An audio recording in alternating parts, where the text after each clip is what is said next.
بسم الله الرحمن الرحيم. اللهم صل وسلم وبارك على سيدنا محمد وعلى اله وصحبه اجمعين، صلاة وتسليما الى يوم الدين. ايه يا بوزي منور الشاشة، ايه الجمال دوت.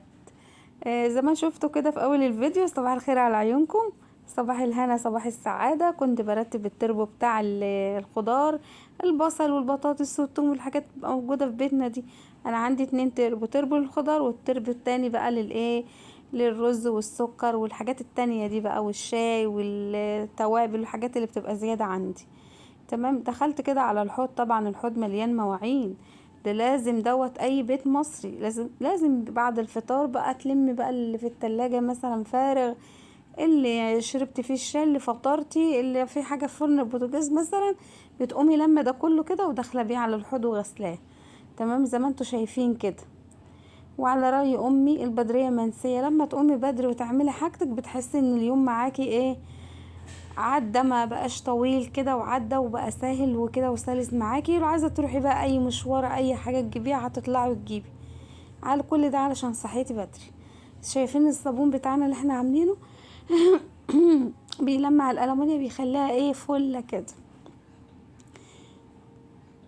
وريحته جميله، ريحته جباره. انا عندي دنيا بنتي تحب تقف تغسل المواعين عشان الصابون ده من ريحته الجميله.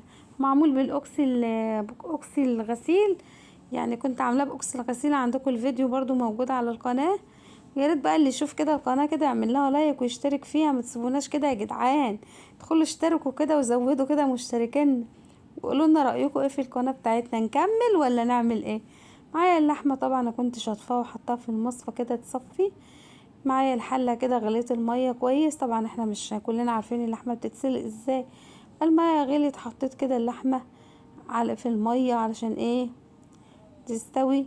الميه بتاعتنا دي بنحط فيها ايه، بنحط فيها بطاطسايه وطماطمايه وكم ورقه لوري كده، حبه تحطي حبهان حطي، حبه تحطي مستكه حطي، حابه تحطي قرن فلفل او جزرايه مع اللحمه ماشي، مفيش مشكله. كل اكل ايه يعني ايه، ممكن الحاجات دي تطعم كده الاكل وتخليه حلو. تمام. دخل محمد المطبخ عايز حاجه، تمام، خدها وخرج. معايا كده حله صغيره، حطيت فيها معلقتين من السمنه ورستهم كده حلوه كده بشراها. قبل ما تحمر وتاخد لون، كنت نازله بالطماطم، طماطم كده عصرها في الخلاط. هنعمل ايه، هنعمل شويه بطاطس، بطاطس تقطيعة القلقاس. يعني ايه تقطيعة القلقاس؟ تقطيعة مكعبات كده.